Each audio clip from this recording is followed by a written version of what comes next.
In the previous episode, following the school bus hijacking incident, Damien finally acknowledged that he and Anya were friends. However, he declined Anya's request to visit his home, revealing to her that he was not genuinely valued by his family. Meanwhile, Mr. Asta, the teacher who had been assaulted during the hijacking, was left with psychological trauma. Upon Mr. Anderson's recommendation, he sought counseling from Twilight. As a long-serving dormitory supervisor at Eden Academy, Mr. Austin had cared for many now-famous figures during their time at the school. Seeing an opportunity, Twilight decided to earn a favor from him by providing therapy.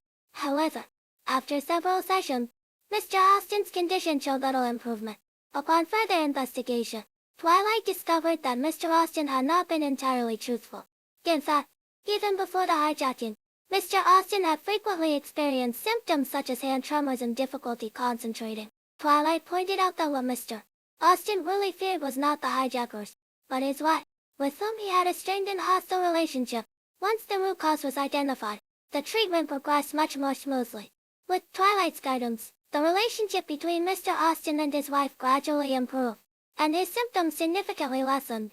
On another day, Camilla, Yoru's colleague, was forced to work overtime due to an overwhelming workload. To repay her for previously teaching her how to cook, Yoru offered to stay and help.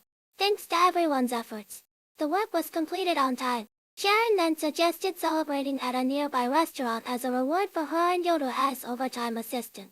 Recognizing that socializing was also an important part of blending in as an ordinary person, Yoru accepted the invitation.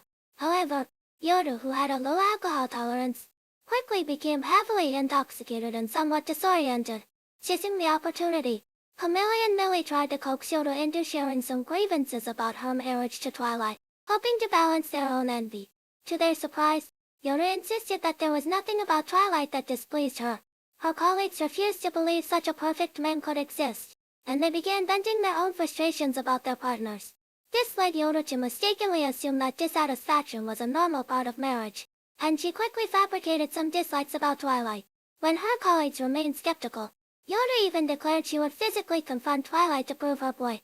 But as soon as she reached the doorway, she broke down in tears, admitting she couldn't bring herself to fight with him.